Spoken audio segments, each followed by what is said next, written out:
A ver, vamos a continuar, ¿ya?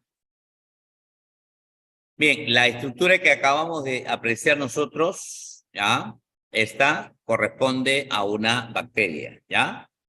Lo que vamos a analizar nosotros, porque ahí su compañera está preguntando, ¿ya? Lo que vamos a analizar nosotros de aquí hacia adelante corresponde a una eubacterias, ¿no? Porque dentro del grupo de las bacterias existen, digamos, dos grupos bien definidos, ¿no? Uno, ya, a ver. Uno vienen a ser las eubacterias, ¿ya? Las eubacterias. Y dos vienen a ser las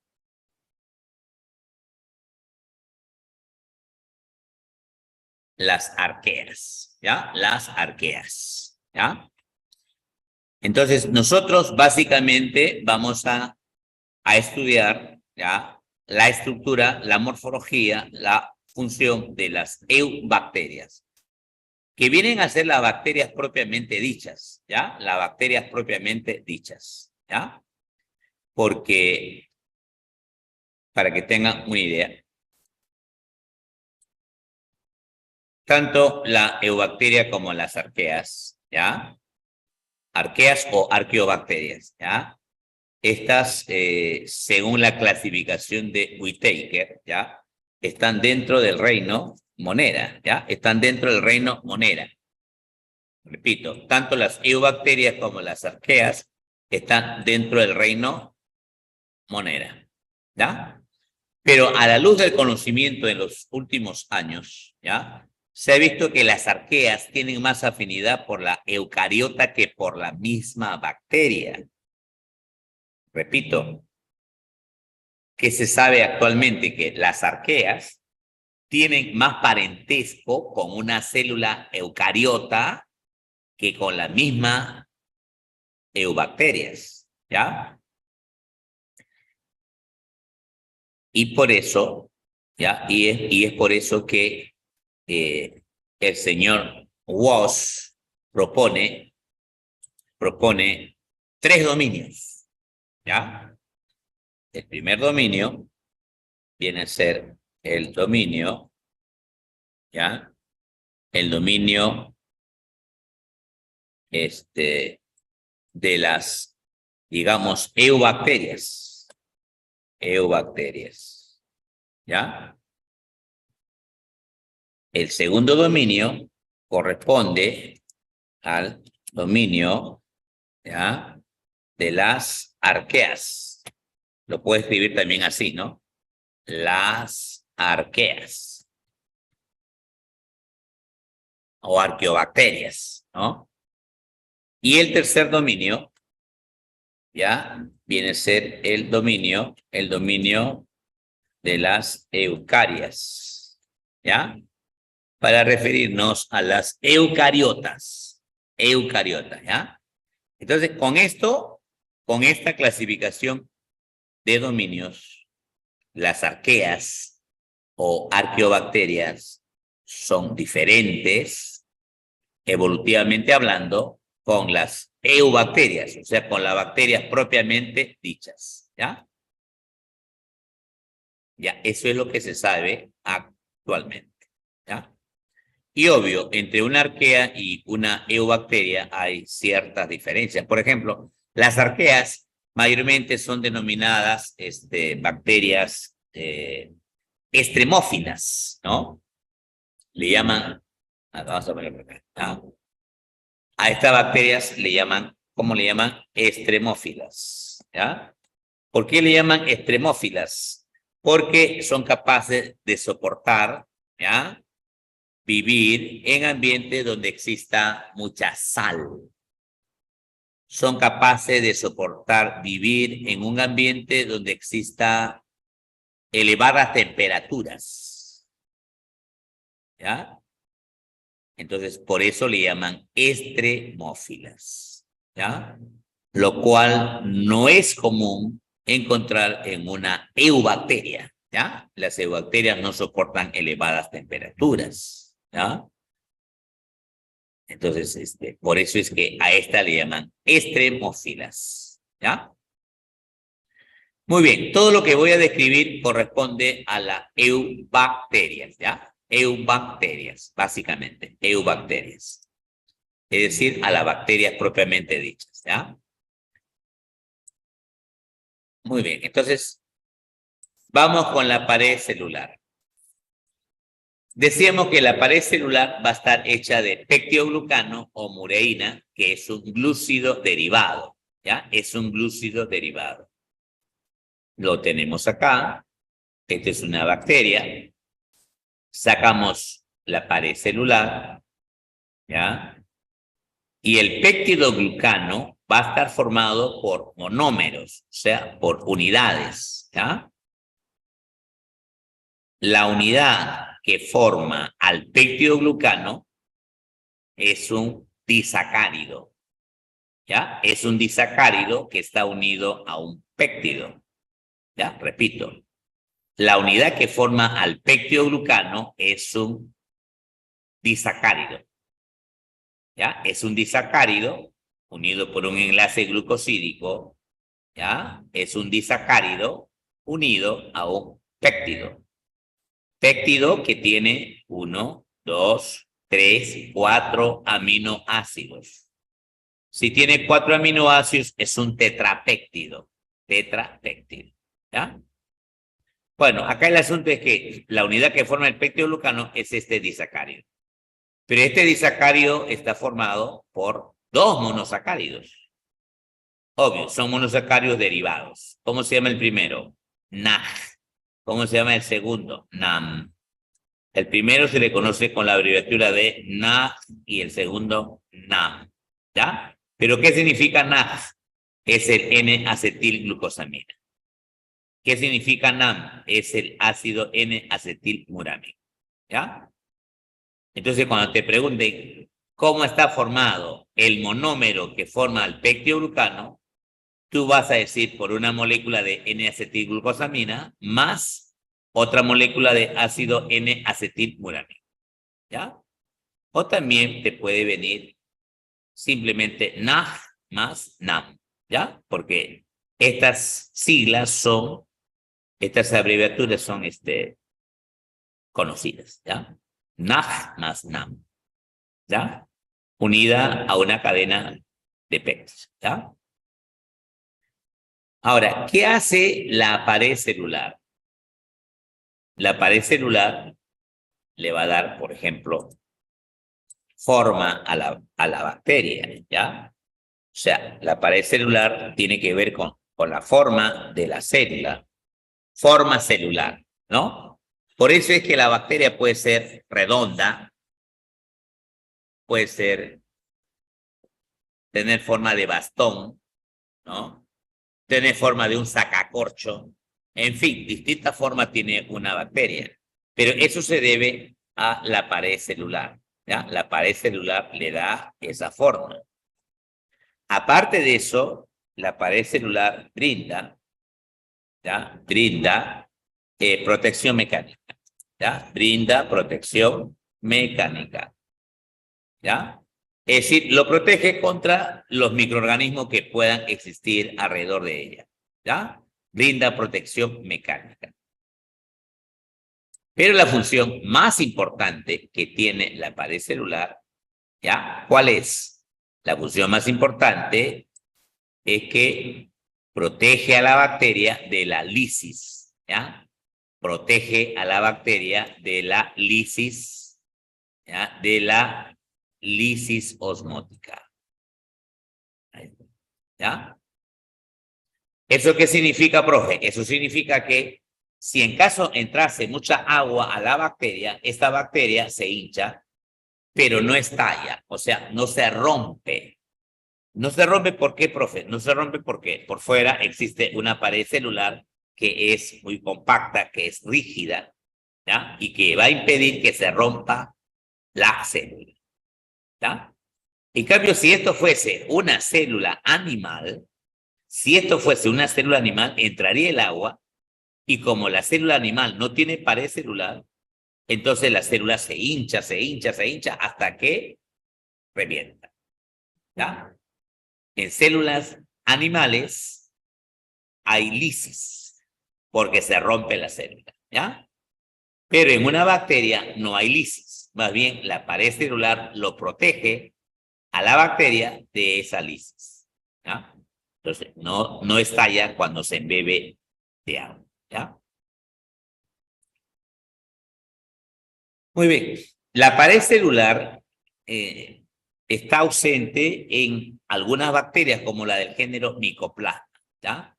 El género Mycoplasma no tiene pared celular. ¿Ya?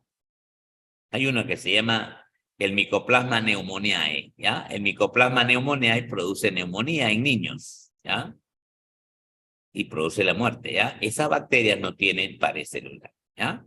Bueno, es una excepción a la regla, porque después todo el mundo tiene pared celular. ¿Ya? Cápsula. La cápsula sí es una estructura que lo tienen solo algunas bacterias. No todos tienen cápsula. Algunas nada más. Mejor dicho, pocas bacterias. ¿Ya? Está constituida por polisacáridos, aunque hay algunas que tienen proteínas. ¿Ya? Mayormente polisacáridos. Ahí está la cápsula, ¿ves? La cápsula es una estructura externa, ¿ya? Externa. Esa cápsula contribuye a la invasividad de la bacteria. O sea, la bacteria que tenga cápsula fácilmente puede penetrar a nuestras células y hacerla daño. ¿Ya? Esa cápsula va a evitar que la bacteria sea fagocitada. ¿Ya? Fagocitosis es cuando una célula se come a una bacteria. ¿Ya? Lo engloba y se lo lleva a su interior. Mejor dicho, se traga a la bacteria. ¿Ya? Fagocitosis significa que una célula se traga a la bacteria. ¿Ya? Pero la bacteria que tiene cápsula va a evitar ser tragada. La bacteria que tiene cápsula va a evitar ser fagocitada. ¿Ya? Ahí está. Muy bien. Seguimos entonces, ¿ya? Seguimos. Las bacterias podemos clasificarla de acuerdo a la técnica de Gram. La técnica de Gram es una técnica de coloración que se utiliza para distinguir una bacteria de otra. ¿Ya? Esta técnica de Gram utiliza colorantes. Por ejemplo, utiliza este colorante que se llama cristal violeta. Utiliza Lugol. Utiliza alcohol acetona. Y utiliza otro colorante que se llama safranina. La safranina tiñe de color fucsia. El cristal violeta tiñe de color morado. ¿Ya? Muy bien. De acuerdo a esto, voy a tener bacterias gram positivas, bacterias gram negativas. Si las bacterias al final se tiñen de violeta, o sea, morado, la bacteria es gram positiva. Si la bacteria se tiñe de fucsia o rosado, la bacteria es gram negativa. ¿Ya? Entonces, esto de acá es importante, ¿ya? Cuando se hace un diagnóstico a un paciente, ¿ya? No es lo mismo una bacteria gram positiva que una bacteria gram negativa, ¿ya? ¿Por qué la bacteria gram positiva se tiñe de violeta? La bacteria gram positiva se tiñe de violeta porque captura la pared celular de esa bacteria, captura a este cristal violeta. Profe, ¿y por qué la bacteria gram negativa es de color fucsia? Es de color fucsia porque esa bacteria gram negativa, ¿ya? captura un colorante que se llama safranina, ¿ya? Entonces, si se tiñe con el colorante safranina, entonces la bacteria es gram negativa. La gram negativa absorbe safranina, en cambio, no absorbe cristal violeta. Por eso se tiñe de color fucsia. La gram positiva absorbe el colorante cristal violeta, pero no la safranina. Por eso es que se tiñe de color violeta o morado, ¿ya? Ese es el fundamento, ¿ya? Ailén dice, y ninguna se tiñe con el colorante Lugol. No, es que el Lugol no es un colorante, ¿ya? El Lugol no es un colorante. El Lugol se utiliza acá para estabilizar, ¿ya? Para estabilizar, digamos, la muestra, ¿ya? No es este no es un colorante, ¿ya? No es un colorante, ¿ya? Acá los colorantes solamente son dos, cristal violeta y safranina, ¿no? Porque el de acá es un alcohol con acetona. Esto no son colorantes. El Lugol tampoco es colorante, ¿ya? Acá hay dos colorantes nomás, cristal violeta y safranina, ¿ya? Muy bien. ¿Por qué una se tiñe violeta, otra se tiñe fucsia? Hemos dicho por qué capturan estos colores, ¿no? Pero ¿por qué capturan esos colorantes? ¿Por qué capturan estas sustancias químicas? ¿Ah? El alcohol y la acetona es para decolorar. Es para decolorar. Ajá. No participan, ¿ya? Son decolorantes, ¿ya? Por eso acá se ve, mira, acá se nota que está como descolorido, ¿sí o no? ¿Ya? Es que el alcohol acetona lo que hace es decolorar, ¿ya? Gran positiva, gran negativa. Acá está la pared celular de una gran positiva, ¿ya? Lo que tenemos acá abajito es la membrana celular. Lo que está encima de la membrana se llama pared celular. La pared celular está hecha de una capa de péptidoglucano. Una capa de péptidoglucano, ¿ya? Capa gruesa. Y además vamos a encontrar la presencia del ácido teicoico y también del ácido lipoteicoico, ¿ya? Acá el más importante es este ácido teicoico, ¿ya? Que es una grasa en realidad, es una grasa. Muy bien. La gran negativa es un poquito más compleja, porque la gran negativa tiene, mira, ve, ¿qué tiene la gran negativa? La gran negativa tiene su membrana celular, que es esta membrana celular, ¿ya? Tiene su membrana externa, ¿ya? Pero tiene proteínas como las porinas, tiene lipoproteínas, tiene lipopolisacárido, en fin, ¿ya? Entonces, en la gran negativa vamos a encontrar una capa de péptidoglucano delgadita, en el caso anterior era gruesa, una capa delgadita, ¿ya? Vamos a encontrar una membrana externa, ¿ya? En la gran positiva no hay membrana externa, no hay nada, ¿ya?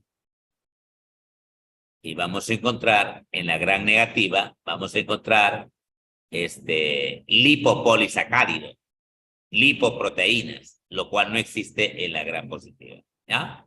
Lo que tiene la gran positiva es el ácido teicoico, pero la gran negativa no tiene ácido teicoico, ¿ya? Ahí. Entonces, si tú me preguntas, profe, ¿por qué una bacteria se tiñe de violeta y por qué la otra se tiñe de fucsia? ¿Por qué no se tiñe del mismo color? La razón está en que ambas bacterias tienen una estructura distinta en su pared celular, ¿ya? La pared celular de ambas bacterias son diferentes, ¿ya? Ahora, las enfermedades se producen tanto por bacterias gram positivas como por bacterias gram negativas, ¿ya? Entonces, es importante saber que el paciente, ¿ya? Es afectado por una bacteria gram positiva o por una bacteria gram negativa. Según eso, se le da un tratamiento a base de antibiótico, ¿ya? Entonces, no se receta por recetar, ¿ya? Sino que esa receta tiene que ir en función a que si la bacteria es gram positiva o gram negativa, ¿ya? Porque hay antibióticos que solo matan a bacterias gram positivas y a las negativas las dejan vivas. Y hay otros que son al revés, solamente matan gram negativa y dejan libres a las positivas. ¿Ya? Entonces depende de qué tipo de microorganismo está produciendo la enfermedad en el paciente. ¿Ya? Muy bien. Xiomara dice, la positiva no tiene membrana externa. No tiene, pues, no. Acá estamos viendo. La membrana externa solamente está en la negativa. No hay membrana externa en la negativa. No hay, no existe. ¿Ya?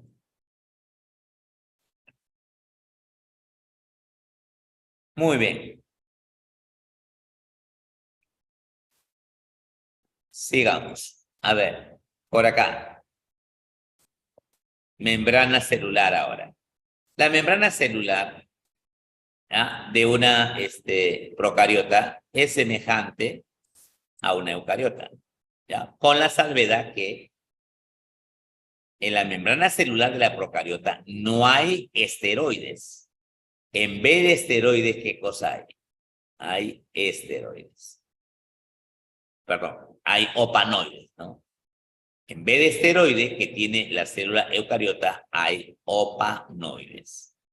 ¿Qué cosas son los opanoides? Son, digamos, lípidos, pero que son distintos a un esteroide. Son grasas, pero son distintos a un esteroide. Ya cuando se habla de esteroides, se habla de colesterol, por ejemplo. El colesterol es un esteroide.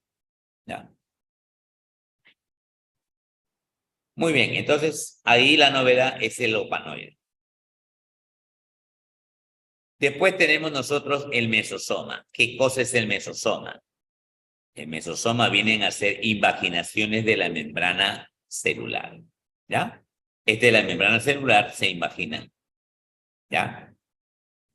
Esa invaginación se llama mesosoma de tabique. Mesosoma de tabique. Entonces, este mesosoma de tabique forma un pequeño tabique o secto que participa en la división celular. ¿Ya? Entonces, el mesosoma de tabique participa en la división de la célula. También participa en la formación de la preendosporas. Lo vamos a ver más adelante, ¿ya? Formación de la preendosporas.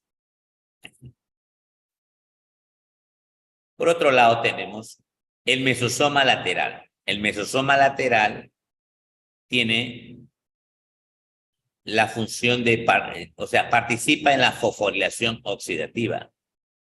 ¿Ya? A ver, ¿quién me dice qué es la fosforilación oxidativa?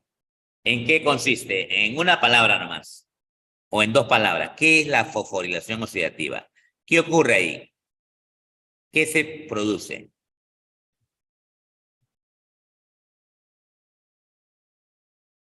¿Nadie? ¿No saben qué es fosforilación oxidativa? Ya, la fosforilación oxidativa viene a ser un proceso de la respiración celular que se encarga de producir ATP. Fosforilar significa producir ATP. ¿Ya? Producción de ATP.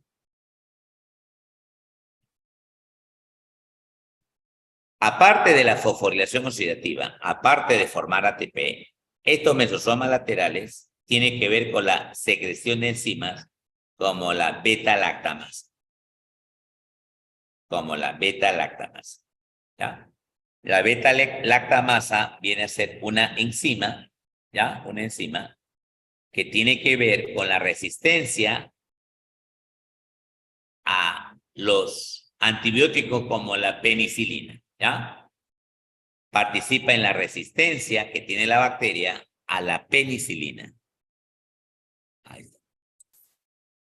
Muy bien, esos son los mesosomas, ¿ya?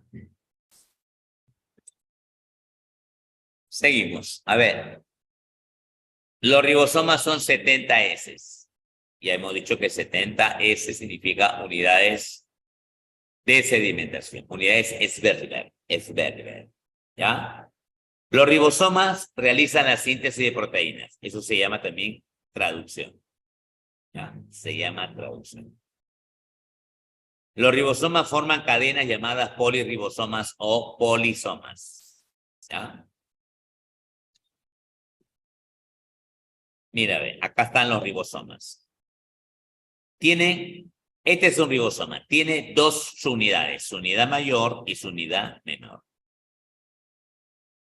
Ajá.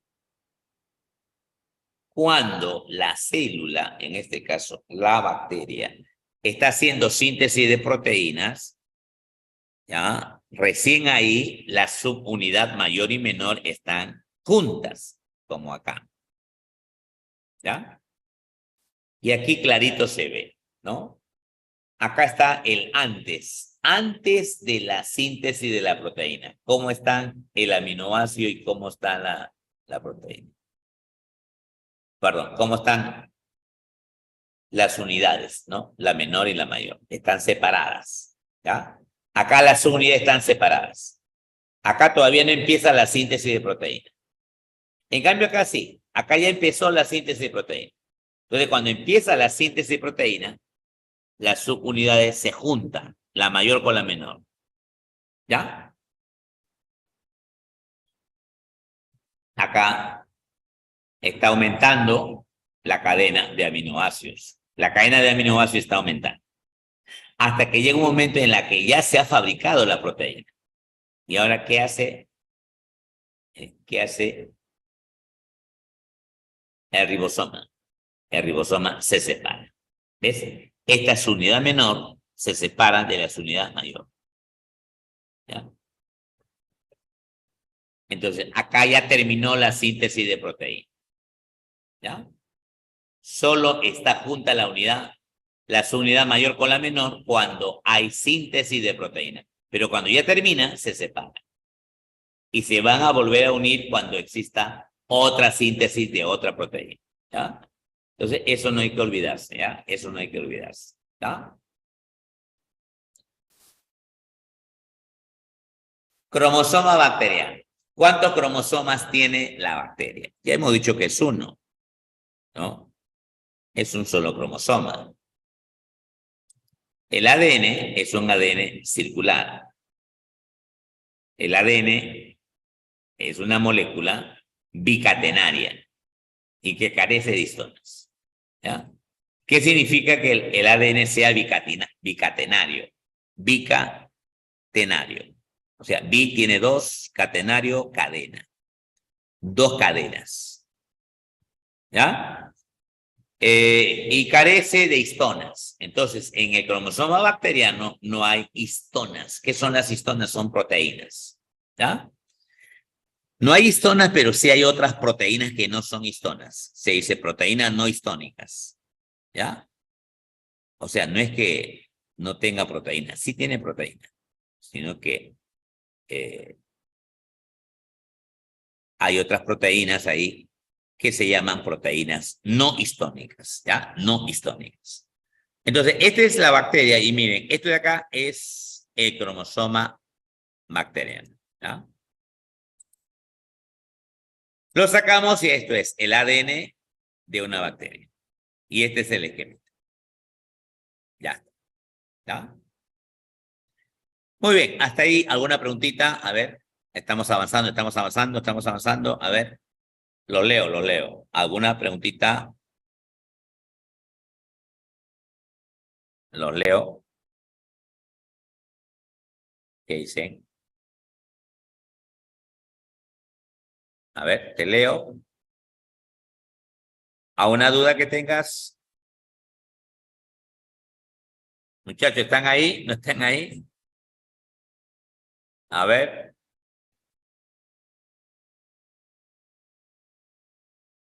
Ya está. Listo, Marjorie. Muy bien, José Andrés. Ya está. Vamos al siguiente entonces, ¿ya? Laminillas fotosintéticas. Laminillas fotosintéticas. Ya, bueno, estas son las que tienen que ver con la fotosíntesis. Obvio, tienen que ver con la fotosíntesis. ¿Ya? Ahí vamos a encontrar pigmentos que tienen que ver con la fotosíntesis. ¿Ya? Las laminillas fotosintéticas son estructuras membranosas que contienen pigmentos, ¿no? Pigmentos fotosintéticos. Dentro de ellos, la clorofila que absorben energía luminosa. ¿Ya? Ahora, ¿quién tiene laminillas fotosintéticas? Solo lo tienen las bacterias que hacen fotosíntesis. ¿Y quiénes son las bacterias que hacen fotosíntesis? Las bacterias que hacen fotosíntesis son las cianobacterias. ¿Ya? Las cianobacterias hacen fotosíntesis. ¿Ya? Ahí está, ¿ves? ¿Qué se observa acá? Esto es el esquema de una cianobacteria. ¿Ya? Y la cianobacteria va a tener una estructura semejante, ¿no? Semejante a la bacteria propiamente dicha. ¿Ves? Hay membrana externa, hay cápsula, en fin. ¿Ya? Vamos a indicar lo que nos interesa, ¿ya? Porque todo esto ya lo hemos visto. Ah, está. Algunas tienen grupo de fosfato como inclusiones, grasita por ahí, ¿ya? Otros tienen glucógeno, ¿ya? Pero lo que llama la atención es acá los ficobilisomas. Este llama la atención. ¿Ya? ¿Ya? Acá vamos a ver que en esos ficobilisomas vamos a encontrar pigmentos justamente, ¿ya? Y dentro de esos pigmentos está la clorofila, ¿ya? La clorofila es la molécula que hace la fotosíntesis. Acá adentro está la clorofila, ¿ya? Acá. Y ese ficobilisoma está en relación a esta lámina. ¿Cómo se llama esta lámina? Esa lámina se llama laminilla fotosintética. ¿Ves? Cada una de estas láminas se llama laminilla fotosintética, el cual tiene adherido en su superficie esas pelotitas que se llaman fimbres, ¿no? No, perdón. Perdón. En esta lámina fotosintética vamos a encontrar, ¿no? Unas estructuras que se llaman ficobilisoma y ahí hay clorofila, ¿ya? Hay clorofila. Cuando viene la luz, esa clorofila va a ser excitada y se da una serie de procesos, ¿ya? Que conducen a que esta bacteria, ¿no?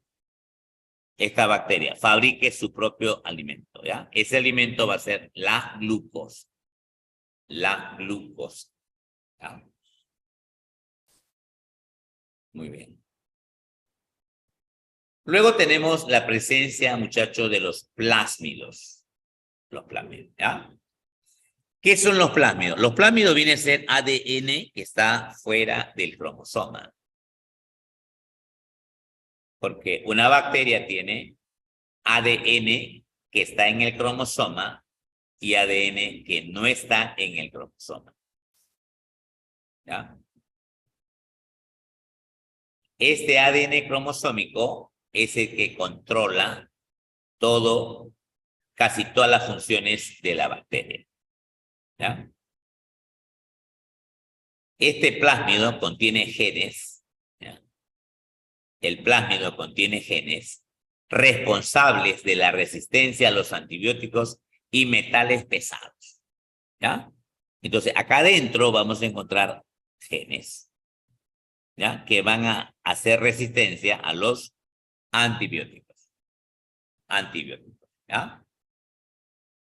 Entonces, los plámidos se relacionan entonces con la resistencia a los antibióticos. ¿Cuándo hacemos nosotros resistencia a los antibióticos? Nosotros hacemos resistencia a los antibióticos cuando, por ejemplo, nos automedicamos, ¿ya? Muchas veces nos estamos automedicando, es decir, ¿no? Tenemos un cuadro clínico, ¿no? Estás con diarrea de repente, ¿ya? Y simplemente vas a la botica de tu barrio, consultas a la persona que vende ahí y te va a recetar, ¿no? Te va a recetar de repente un antibiótico, ¿no? Y ese antibiótico es de amplio espectro. O sea, ¿qué significa? Ese antibiótico es tan fuerte que mata inclusive a nuestra flora intestinal, porque nosotros tenemos en intestino grueso bacterias que conviven con nosotros, bacterias que nos protegen de otras bacterias que son agresivas, ¿ya? Entonces, eso viene a ser, ¿ya? La resistencia a los antibióticos, ¿ya? También no seguir un tratamiento como debe ser también hace que las bacterias, ¿no? Hagan más resistencia a los antibióticos, ¿ya? Bien. El flagelo. Bueno, el flagelo no es tan, no hay tanto detalles acá. El flagelo está formado por una proteína que se llama la flagelina, ¿ya? Y esa permite la locomoción, ¿ya? Entonces, ¿para qué hay flagelo? Para la locomoción, ¿ya? ¿Para qué hay flagelo? Para el desplazamiento. Ahí está, ¿ya?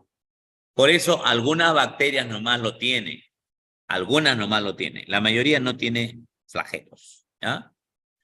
Como la mayoría no tiene flagelos, ¿cuáles son los tipos de bacterias según el flagelo? Ah. Si la bacteria no tiene flagelo ni uno, se llama atrica. Si tiene un flagelo, se llama monotrica. Ah. Si tiene un flagelo en un extremo y otro flagelo en el otro extremo, se le llama anfitrica. Si tiene un mechón de pelos en la frente, le llama lofotrica, ¿no? Si tiene un mechón, lofotrica. Si tiene dos mechones, uno en un extremo, el otro en otro extremo, se le llama anfilofótrica.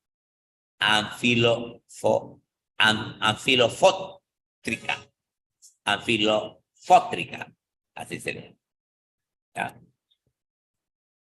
Y si tiene flagelos en todo su cuerpo, o sea, en toda su superficie, se le llama perítrica, como es el caso de la Escherichia coli. La Escherichia coli es perítrica, ¿ya? Muy bien.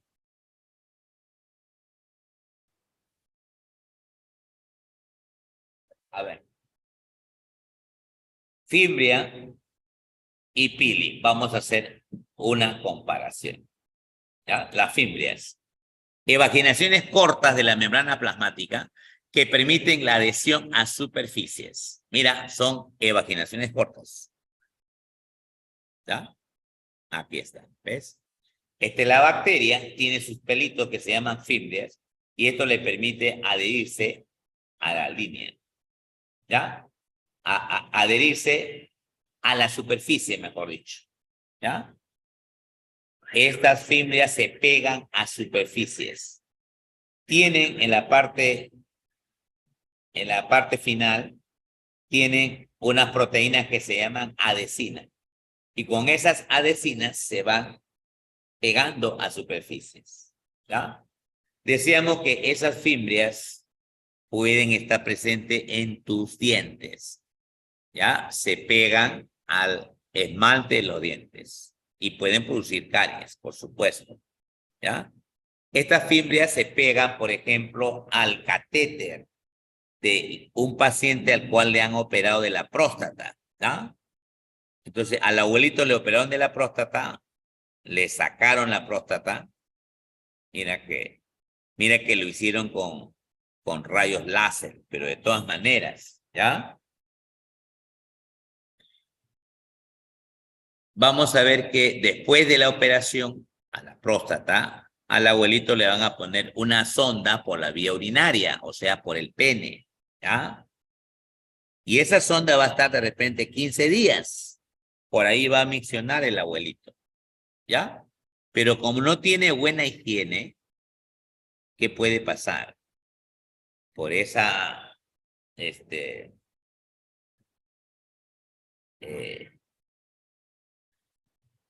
la fimbria, mejor dicho, de la bacteria, se van a pegar en la superficie del catéter, de esa sonda, ¿ya? Y puede producir una infección urinaria en el abuelito, ¿ya?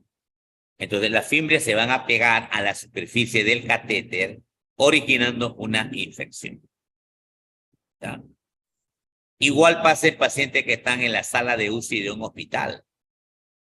El paciente que está en sala de UCI de un hospital está entubado con un dispositivo que hace que el oxígeno llegue al pulmón, ¿ya? Porque si le sacan eso, se muere, ¿ya? Entonces, esos pacientes pueden hacer neumonía, por ejemplo, ¿ya? ¿Por qué? Porque por ese tubo que llega hasta el pulmón pueden entrar bacterias que están conviviendo con los pacientes en el mismo hospital, ¿ya? Y esas bacterias, al ingresar, se pegan al catéter por la fimbria y pueden provocar una infección urinaria, ¿ya? Lo cual viene a ser la infección más frecuente en pacientes que tienen sondas, ¿ya? Entonces, esa es una fimbria. Permite pegarse a superficies. Distinto a pili o pilus, que es una evaginación larga. Hasta, mira, acá está el ejemplo más, ¿ya? Más clarito.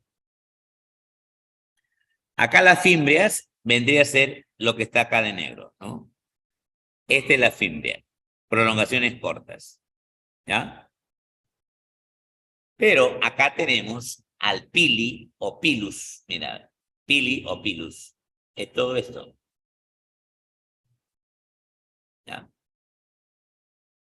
Entonces, una cosa es fimbria, que es esto que está en negrito, una cosa es fimbria y otra cosa es el pili, ¿ya? La bacteria tiene pili, ¿ya? Para realizar un proceso que lo vamos a explicar más adelante llamada conjugación. Y por acá el material genético pasa de una bacteria a otra, ¿ya? El material genético pasa de una bacteria a otra a través del pili, ¿ya? Entonces, ¿cuál es la diferencia entre el pili y la fimbria? La fimbria es una evaginación corta.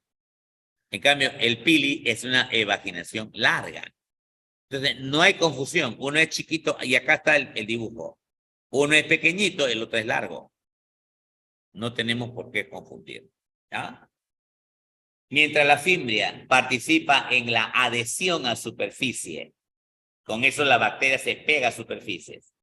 El pili no hace eso. El pili participa en la transferencia de ADN, ¿ya? El pili participa en la transferencia del ADN, ¿ya? Tener cuidado acá. No sé si tienes a la mano el libro de la PRE, ¿ya? A ver, si tienes a la mano ahí en tu casa el libro de la PRE, ¿ya? En el libro de la PRE hay muchos errores, ¿ya? Si tú lees el libro de la PRE, te dice fimbria o pili.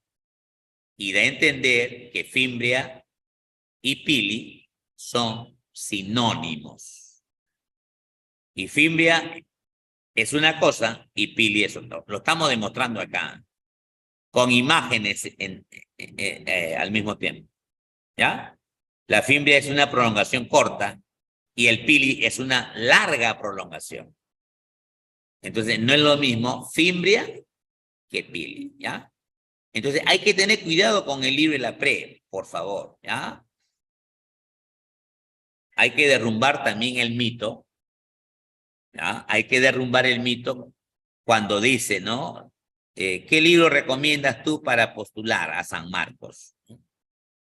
Y en las redes sociales muchos dicen, el libro de la pre, con esa la haces.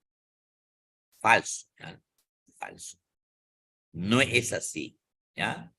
El libro de la pre ha sido diseñado para estudiantes que estudian en la pre, no para un examen ordinario. Ustedes que están acá en el aula virtual van a dar un examen llamado examen ordinario. ¿Estamos?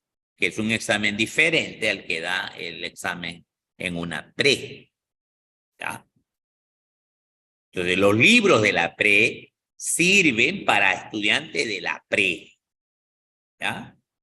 Bueno, yo te estoy hablando de biología. En otro curso no puedo discutir porque no lo conozco. ¿Ya? Entonces, en el libro de la pre vas a encontrar muchas muchos errores, mejor dicho. Este es uno de los tantos errores que hay ahí. Repito, el libro de la pre dice, fimbria es sinónimo de pili, dando a entender que el pili también hace adhesión a superficie y eso es mentira, es un error. Dando a entender que la fimbria hace también conjugación y ese es otro error también. ¿Ah? Entonces hay que tener mucho cuidado. No vaya a ser que te vengan el examen de admisión. ¿Ah? Y ahora, no hay que confundir los exámenes, ¿ya? La gente que hace el examen ordinario, que es el examen que tú vas a dar, ¿ya? Son otros catedráticos en función a lo de la pre. Los profes que hacen el examen ordinario son otros, no están en la pre, son otros. ¿Ya? La gente también piensa, las preguntas que vienen en el examen de la pre, así igualito va a venir, parecido, no, son otros profesores. Son diferentes. ¿Ya? Estamos. Entonces, si desean hacer comentarios, los leo, ¿ah? Los leo y le absuelvo la duda en todo caso, ¿ya? A ver. Si tienen alguna duda, pregunten, ¿ya? Muchachos, ¿están ahí o ya están almorzando? ¿Qué libro recomiendo? Ya, la siguiente semana vamos a hablar sobre eso, ¿ya? Que vamos a tener un poquito más de tiempo, ¿ya? Sobre bibliografía la siguiente semana. A ver, Carlos, Pilus tiene una función diferente a la fimbria. Claro, pues hijo, lo estamos demostrando. Hijo, mira, lo estamos demostrando. Fimbria es chiquitito, pili grandazo. Acá, mira, ve, acá lo estamos demostrando con dibujitos todavía, ¿ves? El pili es lo que está en negro, mira, ve. ¿Ya? Y esto que está acá, grandazo, es el pilus o pili. ¿No? Repito, en el libro de la pre hay muchos errores, horrores. Por favor, ¿ya? Conforme vamos avanzando, yo te voy a indicar cuál es el error, ¿ya? Hoy día, este es un error. Te lo estoy aclarando, te lo estoy explicando, te lo estoy demostrando acá, ¿ya? Ok, muy bien, seguimos, ¿ya? Seguimos. Clasificación de las bacterias. Según su morfología. Bueno, este es fácil, ¿no? Si tiene forma de redonda, coco. Bastón, bacilo. Sacacorcho, espiroqueta. Coco en cadena, estreptococo. Racimo de uva, estafilococo. Bacillus en pares, diplobacilos. Bacillus en cadena, streptobacilos.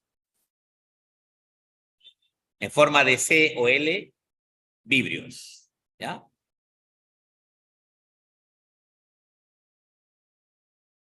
Ahora, según su nutrición, hay una clasificación también de bacterias. ¿Ya? Si tomamos en cuenta la energía, ¿ya? Y la fuente de carbono, las bacterias se clasifican en bacterias fotoautótrofas. Las bacterias fotoautótrofas utilizan como energía la luz solar. Como fuente de carbono, ¿ya? Tienen al CO2. Entonces, luz solar, CO2, ¿sí o no? ¿Ya? A través de la luz y el CO2 obtienen su propio alimento. ¿Ya? ¿Quiénes son las bacterias que hacen fotosíntesis? Acá está, las cianobacterias. ¿Ya? Las cianobacterias hacen fotosíntesis, por lo tanto son bacterias clasificadas como fotoautótrofas. Fotoautótrofas. ¿Ya? Acá, bacterias fotoheterótrofas utilizan como fuente de energía la luz solar, pero como fuente de carbono utilizan compuestos orgánicos. ¿Ya? Luz, compuestos orgánicos. A partir de ello, ¿no? Obtienen energía. ¿Ya? ¿Quiénes son bacterias fotoheterótrofas? Las bacterias púrpuras que no son del azufre. Bacterias púrpuras que no son del azufre. ¿Ya? Ajá. Por acá tenemos bacterias quimioautótrofas. Van a ser aquellas bacterias cuya energía proviene de las reacciones redox. ¿Cómo? Las bacterias quimioautótrofas van a ser aquellas cuya energía proviene de la energía liberada por las reacciones redox. ¿Qué son reacciones redox? Son reacciones de reducción-oxidación. Reacciones de reducción-oxidación. Reducción-oxidación. ¿Ya? Estas bacterias son las que hacen la famosa quimiosíntesis, ¿ya? Entonces son bacterias quimiosintéticas, ¿ya? Son las bacterias quimiosintéticas.